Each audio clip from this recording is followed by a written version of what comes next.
नमस्कार, आदाब। Crime petrol city crimes अध्याय के आज के एपिसोड में आप सबका स्वागत है। मुंबई जो 80 और 90 के दशक में अंडरवर्ल्ड का गढ़ माना जाता था, आज बदले वक्त की एक नई तस्वीर गढ़ रहा है।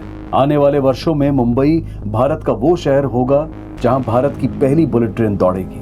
मुंबई की रफ्तार भारत के बाकी शहरों से हमेशा कई कदम आगे रहती है, लेकिन मुंबई में होने वाले अपराधों ने भी अब वो रफ्तार पकड़ ली है। बड़े शहरों के क्राइम रेट डेटाबेस में आज मुंबई का नाम टॉप 3 सिटीज में आता है और बच्चों के साथ होने वाले अपराधों का आंकड़ा मुंबई की स्थिति को और भी चिंताजनक बना रहा है।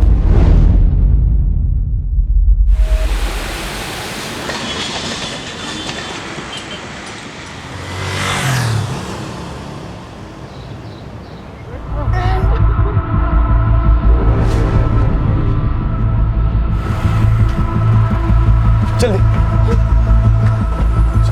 कुछ नहीं होगा बेटा, अभी तुझे कुछ नहीं होगा। क्या हो गया आमिर को? बहुत उल्टियाँ कर रहा था, पता नहीं शायद बाहर का खा लिया।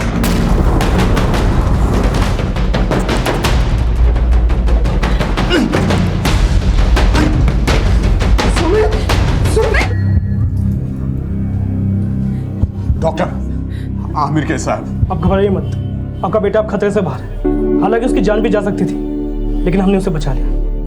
ये एक पुलिस केस है तो मुझे कुछ। डॉक्टर, हम आमिर को घर लेकर जा सकते हैं? आप ले जा सकते हैं, मगर ये शब्नम, तुम जाकर आमिर का ध्यान रखो, मैं रिक्शा लेकर आता हूँ। क्या सुमित और आमिर ने वाकई जहर खाया था? अगर हाँ, तो 10-12 साल की उम्र के बच्चों ने ऐसा कदम क्यों उठाया? क्या ये नासमझी भरा कोई डरावना खेल था, या उन मासूम जिंदगियों की कोई कड़वी सच्चाई जो जिंदगी को नहीं, मौत को दस्तक देना चाहती थी? आखिर ऐसा क्या हुआ था जो उनके माता पिता को भी भनक नहीं लगी और 2 मासूम जिंदगियां एक ऐसी दहलीज पर आकर खड़ी हो गईं जहां सिर्फ सवाल ही सवाल थे, और ऐसे सवाल जो किसी के भी रोंगटे खड़े करते। क्या कमी रह गई थी हमारे पालन पोषण में जो सुमित ने ऐसे। डॉक्टर साहब, सुमित मेरा बेटा, क्या हुआ उसे? देखिए, सुमित ने जहर खाया था। हमने उसके शरीर से टॉक्सिन्स फ्लश आउट तो कर दिए, लेकिन वो अब भी खतरे में है। हमें पुलिस को इन्फॉर्म करना होगा, क्योंकि सुमित ने सिर्फ जहर ही नहीं खाया, बल्कि is a victim of sodomy. क्या सोडोमी साहब? सुमित का शारीरिक शोषण हुआ है। किसी ने जबरदस्ती उसके साथ अनैतिक संबंध बनाया है। Excuse me.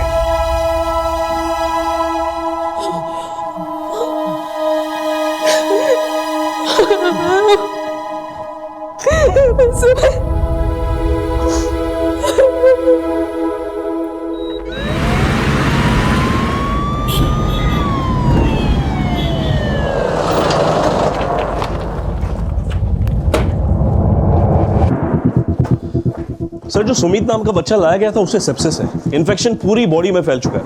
शायद काफी लंबे समय से उसे असॉल्ट किया जा रहा था। Sexual assault? जी सर। लेकिन आपने तो बताया था कि उसने जहर खाया था। सर, जब उसे लाया गया था उसने जहर भी खाया हुआ था। अब बच्चे की हालत कैसी है? बयान देने की हालत में है? नहीं सर, हमने किसी तरह बच्चे की जान बचा ली। अब कुछ कह नहीं सकते, रिकवर होने में उसे कितना समय लगेगा।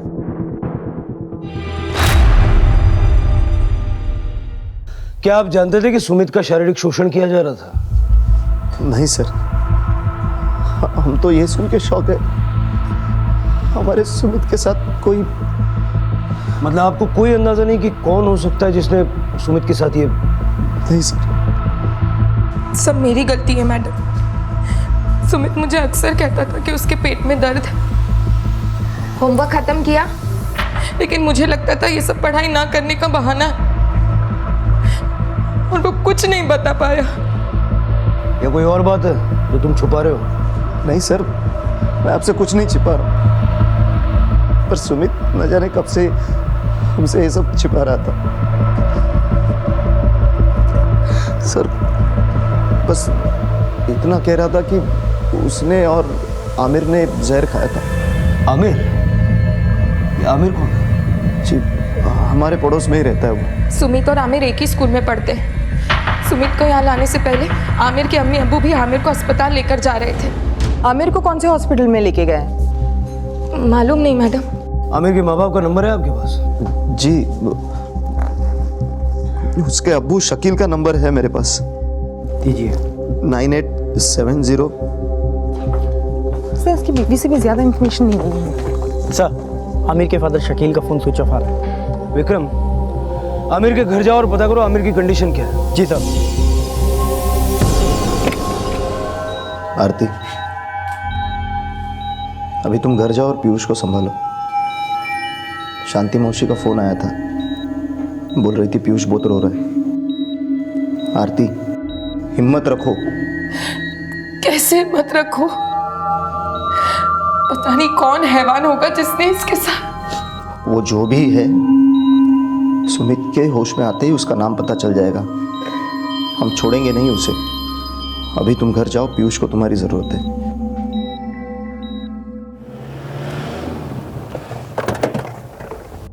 हाँ बोल विक्रम। सर आमिर के घर पे ताला लगा हुआ है। इसका मतलब वो लोग भी हॉस्पिटल में ही होंगे। वैसे भी रात बहुत हो चुकी है, सुबह होते ही उनसे बात करेंगे। ठीक है सर।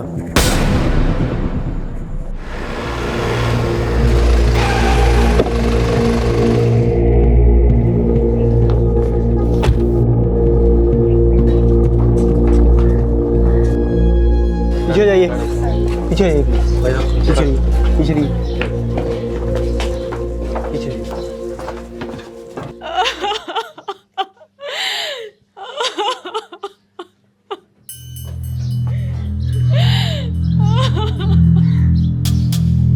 विक्रम, देखो ये इतनी डरी हुई क्यों है? जी सर।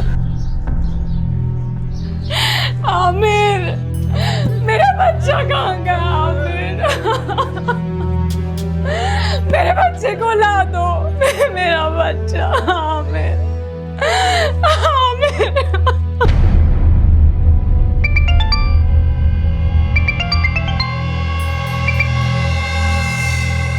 हाँ बोलो आरती। मुझे सुमित को लेकर बहुत घबराहट हो रही है। वो आमिर, हाँ आमिर कैसा है? तो ठीक है ना अभी वो? आमिर अब नहीं रहा। हमारा सुमित तो ठीक हो जाएगा ना? उसे तो कुछ नहीं होगा ना? शकील जी, आपका बेटा आमिर अब अगर नहीं रहा, उसकी बॉडी कहाँ है? दफनाया साहब उसको। आपने आमिर को दफना दिया और पुलिस को इन्फॉर्म तक नहीं किया। आपको बता देने से मेरा बेटा जिंदा नहीं हो जाता साहब। वैसे भी आपको यहाँ किसने भेजा? क्यों आया आप लोग यहाँ पर? आमिर की मौत जहर खाने से हुई थी। ये पुलिस केस है। उसने कोई जहर नहीं खाया। उसने बाजार से कुछ उल्टा सीधा खा लिया था। उसकी वजह से उसको उल्टियाँ होने लगी। डॉक्टर को दिखा तो डॉक्टर ने कहा कि उसके जिस्म में पानी की कमी हो गई थी। वो क्या कहते हैं, डिहाइड्रेशन से अगर आमिर की मौत हुई तो उसके दोस्त सुमित ने अपने माँ बाप से ये क्यों कहा कि सुमित और आमिर ने जहर खा लिया? देखिए साहब, कौन क्या कहता है या कौन क्या नहीं कहता, मुझे उससे कोई फर्क नहीं पड़ता। लेकिन हाँ, मेरे बेटे आमिर ने जहर नहीं खाया। लेकिन सुमित ने जहर खाया था और उसका शारीरिक शोषण भी हो रहा था। और शायद आमिर के साथ भी ऐसा ही कुछ हो रहा था। और आप हमसे सच छुपा रहे हैं। मैं अपने मरे हुए बेटे को लेकर झूठ क्यों बोलूंगा साहब? आमिर को कल हॉस्पिटल लेके गए थे ना, उसका डेथ सर्टिफिकेट दिखाओ। डेथ सर्टिफिकेट नहीं है साहब। उसकी मौत रास्ते में ही हो गई थी। अस्पताल वालों ने तो उसे छुट्टी दे दी थी। लेकिन आमिर को घर लाने के कुछ ही देर बाद उसकी तबीयत फिर से खराब होने लगी साहब। फिर हम उसको दफना है साहब। कहाँ दफन किया आमिर को? और कल कौन सा हॉस्पिटल लेके गए थे? मछली मार्केट के पीछे वाले हॉस्पिटल में लेकर गए थे साहब। और सुबह पास के कब्रिस्तान में दफना दिया उसे। साफ खुदा के लिए उसकी मौत का तमाशा मत बनाइए। मेरे आमिर ने ना तो जहर खाया था, ना उसके साथ कोई जिस्मानी जबरदस्ती हुई थी। खुदा के लिए सब हम लोगों को हमारे हाथ पर छोड़ दिया। सर मुझे नहीं लगता ये डिहाइड्रेशन आमिर की मौत की असली वजह होगी। ये लोग कुछ छुपा रहे हैं हमसे। रेणुका, सबसे पहले उस कब्रिस्तान से ये कंफर्म करो कि इन्होंने आमिर को वहीं दफनाया है या नहीं। और जो राज आमिर का बाप अपने सीने में दफन किए बैठा है, उसकी सच्चाई का पता उस क्लिनिक से लग जाएगा जहां ये लोग उसे लेके गए थे। एक काम करो, आमिर और सुमित के घर के आसपास पूछताछ करो। मुझे लगता है कि सुमित के साथ साथ आमिर का भी शारीरिक शोषण हुआ है। और ऐसा करने वाला या तो कोई आस पड़ोस का हो सकता है या फिर कोई करीबी। जिस पे भी डाउट आ रहा है उठा लो। सर ठीक। हाँ विक्रम, क्या हुआ था सुमित की माँ को? सर वो आमिर की मौत को देखकर घबरा गई। उसे लगा कहीं सुमित भी। सुमित कैसा है अब? सर वो अभी बेहोश है। अरे डर मत पीयूष, पापा ठीक कर रहे हैं ना, लाइट आ जाएगी। देखा, मैंने कहा था ना, पापा सब ठीक कर देंगे।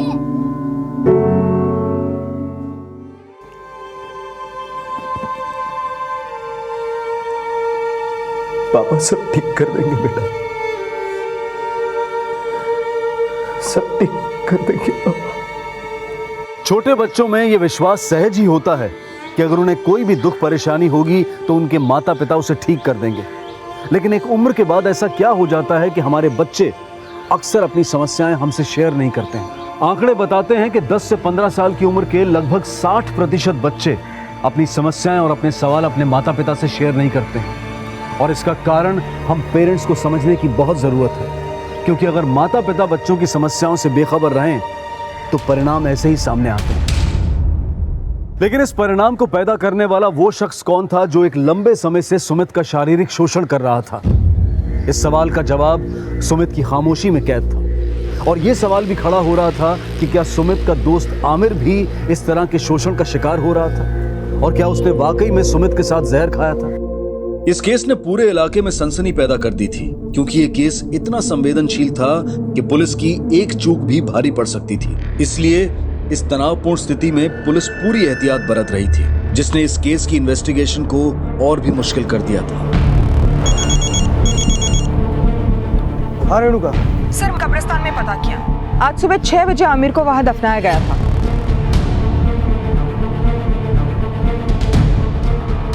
जी हाँ सर, आमिर नाम के बच्चे को यहीं लाया गया था, लेकिन उसे डिहाइड्रेशन नहीं हुआ था, उसने जहर खाया था और हमने उसे बचा लिया था। बचा लिया था? जी हाँ, लेकिन फिर आमिर के फादर उसे यहाँ से ले गए। हमने उन्हें आज बुलाया है यहाँ पर। हमने सोचा जैसे वो यहाँ आएंगे हम आपको इन्फॉर्म कर देंगे। और हम आपके बिना इन्फॉर्म किए यहाँ पहुँच गए। पता है क्यों? क्यों सर? कल जिस बच्चे की जान आपने बचाई उसने कल रात को ही दम तोड़ दिया। क्या? जिस बच्चे ने जहर खाया था उसे आपने हमें बिना इन्फॉर्म किए रिलीज कर दिया। क्यों? सर मत झुकाइए। आमिर ने सिर्फ जहर खाया था, उसे फिजिकली मॉलेज भी किया था। मॉलेज? सर मैंने ऐसा कुछ चेक नहीं किया, मैंने सिर्फ उसकी बॉडी से पॉइजन फ्लश आउट किया था। हम आपकी डिग्री फ्लश आउट कर देते हैं। विक्रम जरा चेक करो कौन सी कॉलेज में पढ़ के ये डॉक्टर बने और ये क्लिनिक चलाने का परमिशन इनको कहाँ से मिला। जी सर। सर मुझे लगता है आमिर के साथ भी सुमित की तरह फिजिकल असॉल्ट हुआ होगा। शायद इसलिए बदनामी के डर से आमिर के पेरेंट्स ने हमें बिना बताए उसे दफना दिया। डर से या किसी और वजह से? आमिर के बाप ने शान पट्टी तो की है, अब आमिर का पोस्टमार्टम करने के लिए हमें बहुत मशक्कत करनी पड़ेगी। मैं सुमित के माँ बाप से बात करता हूँ, तुम आमिर की माँ से बात करो। बाप कुछ बोल नहीं रहा है, हो सकता है माँ ही बोल दे। सर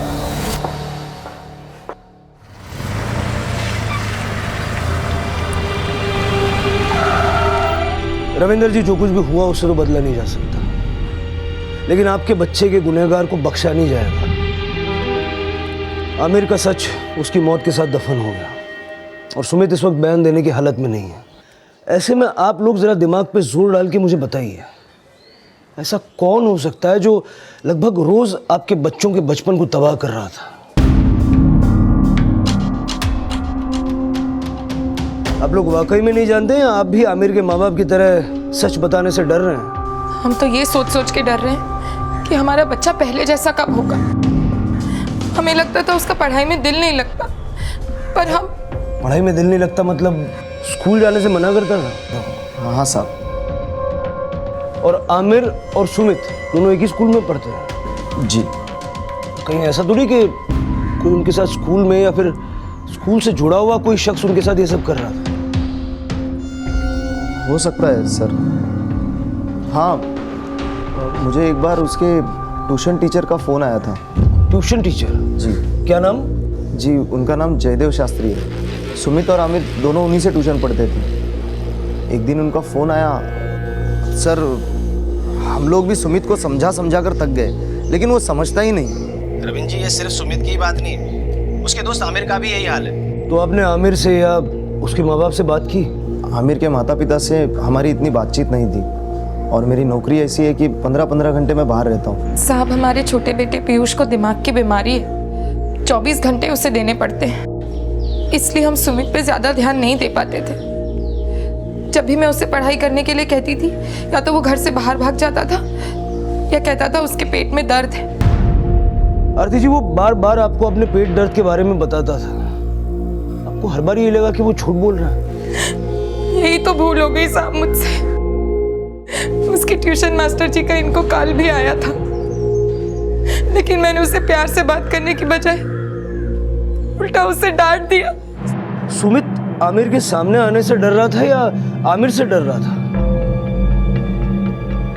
पता नहीं साहब, क्योंकि हमें तो लगा था दोनों पक्के दोस्त थे, इसीलिए शायद अपना झगड़ा खुद ही सुलझाना चाहते होंगे। सुमित जिस अत्याचार को भोग रहा था उसका सच उसने अपने माता पिता को कभी नहीं बताया, लेकिन क्या आमिर ने मरने से पहले अपने माता पिता को सब कुछ बता दिया था?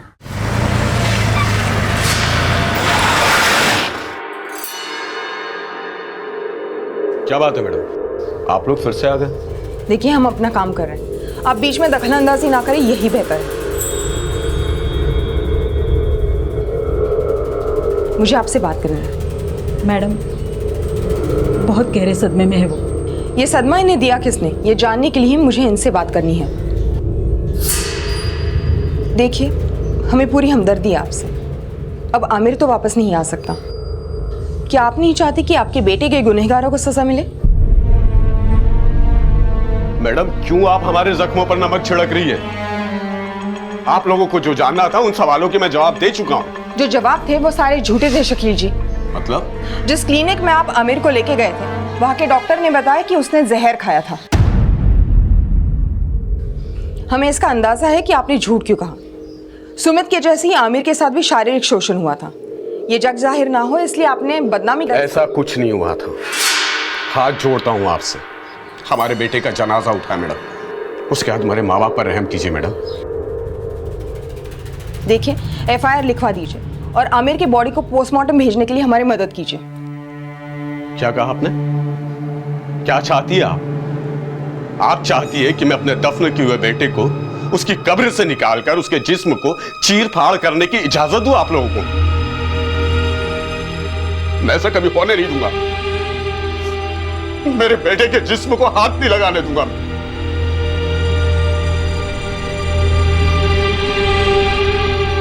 सर, आमिर की माँ की चुप्पी बताती है शायद आमिर ने मरने से पहले उन्हें सारा सच बताया होगा। शायद उस दरिंदे का नाम भी जिसने ये घिनौनी हरकत उसके साथ की। हो सकता है रेणुका, लेकिन ये केस इतना सेंसिटिव है कि इसमें हम चाहकर भी पावर का इस्तेमाल नहीं कर सकते।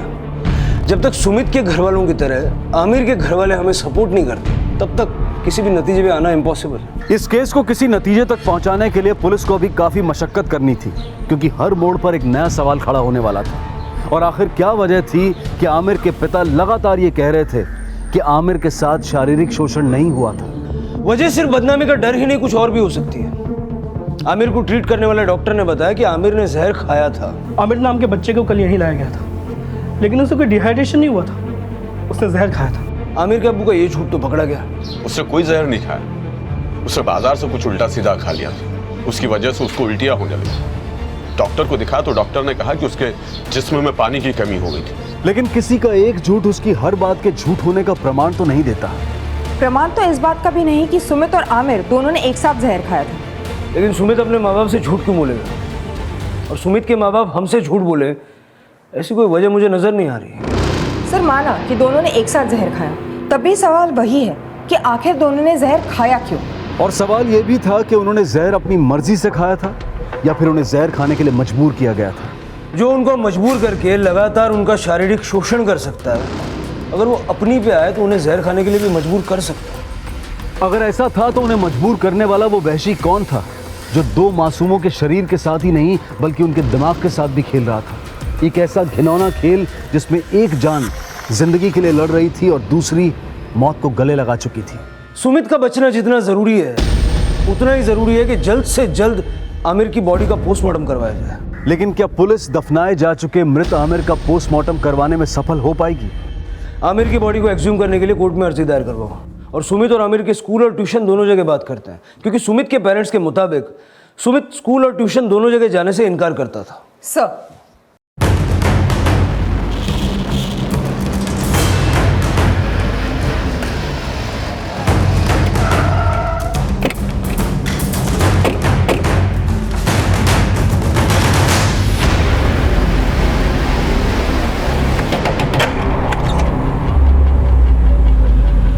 जी सर, मैंने सुमित की कंप्लेन नहीं की थी, बल्कि अपना कंसर्न शेयर किया था उसके पेरेंट्स से कि उसका पढ़ाई में बिल्कुल मन नहीं लग रहा है। सुमित और आमिर दोनों बच्चे आपके पास पिछले 3 महीने से ट्यूशन पढ़ रहे थे। दोनों शुरू से ऐसे थे? सर मुझे लगा कि उन्हें कुछ तो प्रॉब्लम है, इसलिए मैंने उनके पेरेंट्स को कॉल किया।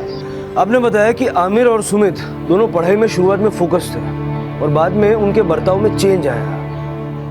ये बदलाव कब आया? 1 मिनट सर। सर मैंने 27 जुलाई को उनके पेरेंट्स को कॉल किया था। उसके 1-2 दिन पहले से ही बच्चों में बदलाव आया था।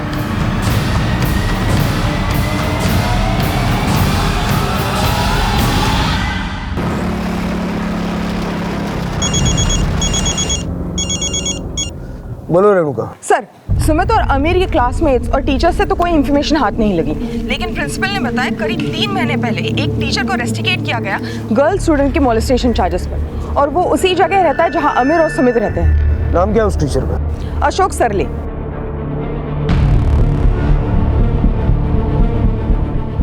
आइए अशोक जी, बड़ी तारीफें सुन रहे हैं हम आपकी।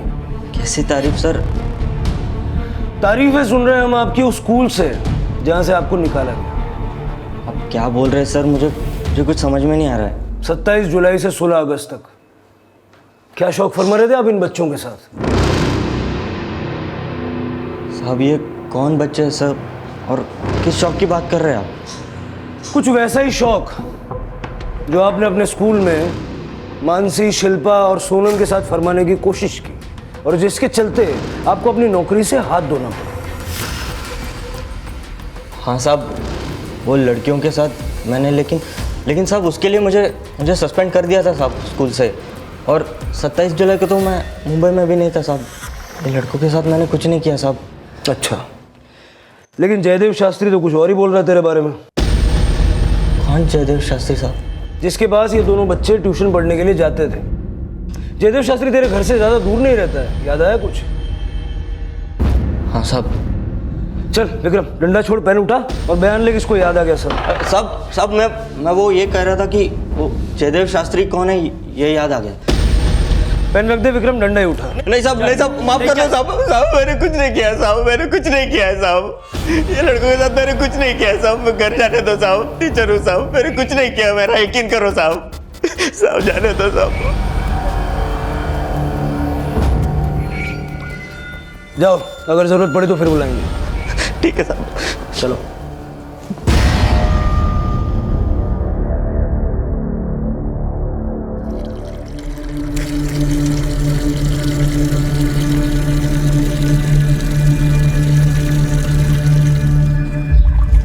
अरे क्या कर रहे हैं आमिर? मैं भीग जाऊंगी। वही तो जाता हूँ। बदमाश।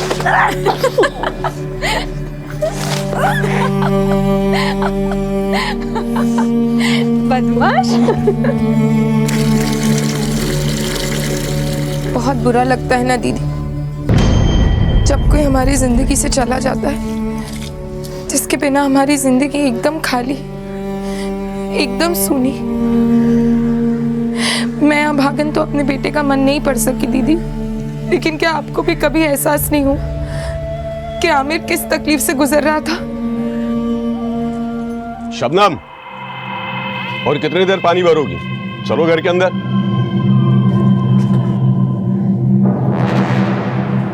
आमिर के माता पिता से भी पुलिस को कोई सहयोग नहीं मिल रहा था और सुमित बयान देने की हालत में नहीं था।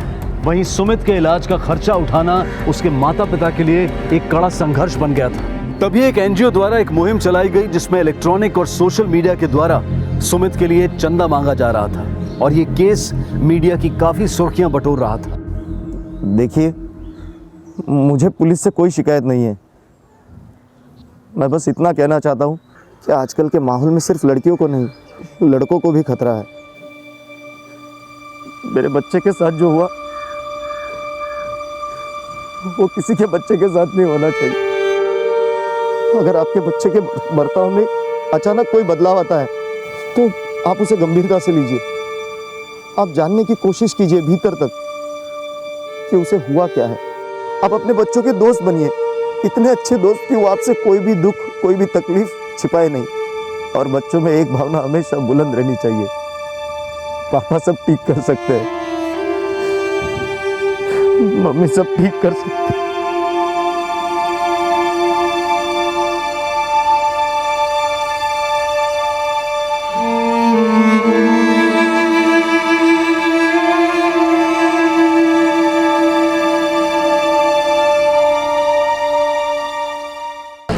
ये कुछ बोलने की कोशिश कर रहा है, पुलिस को आने में देर लग सकती है। आप अपने फोन में रिकॉर्ड कर लीजिए। हाँ।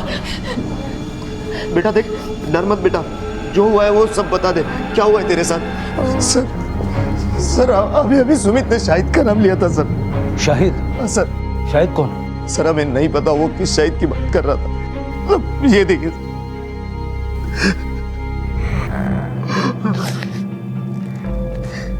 सुमित के बयान के आधार पर अब उसके अपराधी शाहिद को ढूंढने के प्रयास किए जा रहे थे और इससे पहले कि पुलिस सुमित के अपराधी शाहिद को आइडेंटिफाई कर पाती, सुमित ने आखिरकार दम तोड़ दिया। ठीक है ना?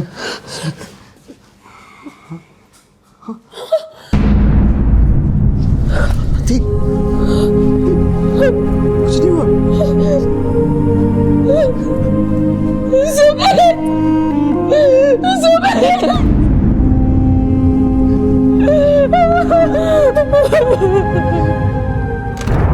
सर, कोर्ट ने हमें एग्जीबिशन की परमिशन दी है। अब हम आमिर के बॉडी का पोस्टमार्टम करवा सकते हैं।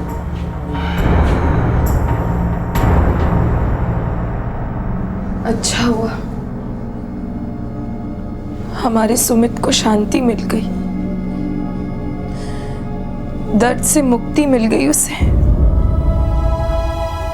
उसे तो इस दर्द से मुक्ति मिल गई, लेकिन हम इस दर्द से कभी उभर नहीं पाएंगे। सुमित, मेरे मम्मी पापा तुझसे बहुत प्यार करते हैं। आज मैं तेरी कसम खाकर कहता हूं, तेरे गुनहगार को मैं छोड़ूंगा नहीं, तुझे न्याय दिलाकर रहूंगा। सुमित,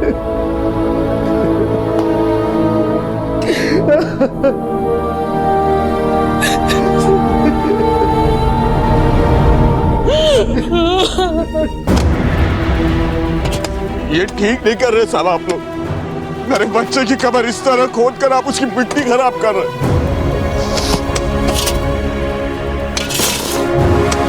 रुको।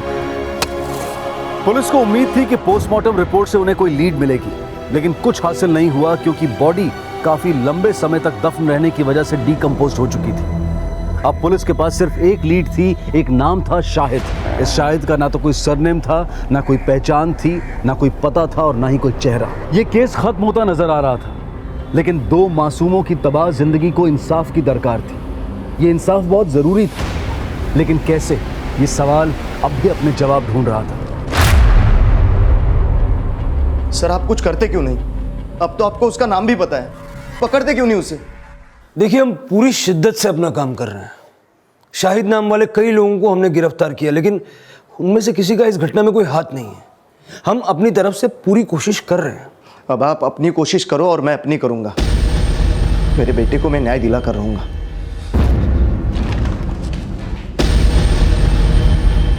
शाहिद कौन था, इसका पता लगा पाना समंदर में सुई ढूंढने जैसा प्रतीत हो रहा था। और अब आमिर की मौसी ज़ारा से यह पता लगाने की कोशिश की जा रही थी कि क्या कोई शाहिद नाम का शख्स आमिर के परिवार से जुड़ा व्यक्ति तो नहीं था। आप अकेले रहते हैं? मेरा मतलब है आपके पति आपके साथ नहीं रहते क्या? कई साल पहले वो दुनिया से रुखसत हो गए। मैंने अकेले अपने बेटे की परवरिश की है। वैसे आपका बेटा है कहाँ? दिखाई नहीं दे रहा। उसके मामा के यहाँ लखनऊ गया है। आपके पूरे परिवार या दूर रिश्ते में कोई ऐसा है जिसका नाम शाहिद हो? हाँ, मेरे मामा के लड़के का नाम शाहिद है, लेकिन वो कई सालों से सऊदी में रहता है। आप शाहिद के बारे में क्यों पूछ रही है? सर, आमिर के परिवार का किसी भी शाहिद नाम के इंसान के साथ कोई लेना देना नहीं है। हाँ, एक शाहिद है, लेकिन वो कई साल से सऊदी में रहता है। मुझे लगा था कि ज़ायरा से कोई लीड मिलेगा, मगर जब... ज़ायरा कौन? सर, आमिर की अम्मी शबाना की बहन। वो विडो है और अपने 19 साल के बेटे मुजाहिद के साथ आमिर के बगल वाली गली में रहती है। क्या नाम बताया? ज़ायरा। नहीं, उसके बेटे का क्या नाम बताया? मुजाहिद।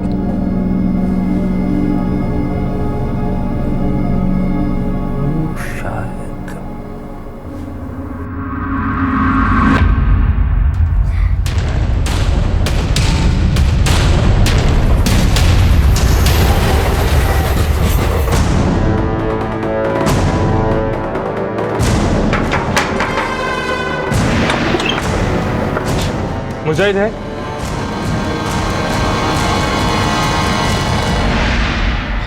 मुजाहिद, उठ जा। मुजाहिद, तुम ही वो शाहिद हो ना जिसने सुमित और आमिर के साथ वो घिनौना काम किया?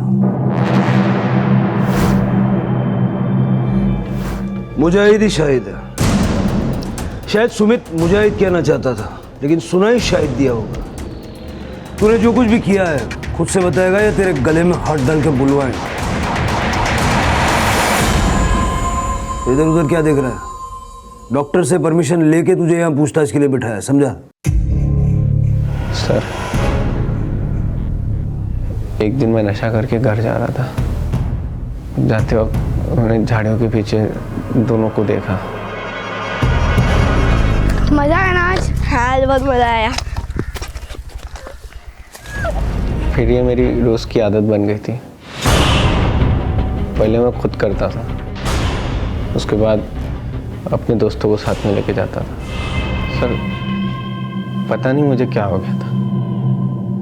मुझे कुछ समझ में नहीं आ रहा था मैं क्या कर रहा हूँ, इसका अंजाम क्या होगा। मुझे अपनी गलती का एहसास तब हुआ जब आमिर और सुमित ने ये कदम उठाया। कहते हैं कि नशा नशा करने वाले को तबाह कर देता है, लेकिन बल्कि दो परिवार तबाह करती है।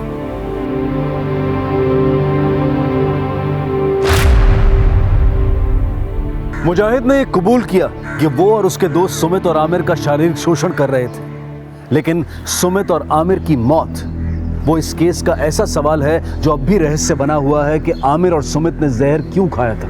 अनुमान यही लगाया गया कि शायद वो बच्चे शर्म और डर की वजह से अपने माता पिता को सच नहीं बता पा रहे थे, और शायद इसीलिए 10-12 साल की उम्र में ही उन बच्चों ने आत्महत्या कर ली। अपने बच्चों को प्यार दें, उन्हें वो माहौल दें जिसमें वो हर बात, हर अपनी समस्या आपसे खुलकर शेयर कर सके। इसी विचार के साथ अब मैं अनूप सोनी आपसे विदा लेता हूं।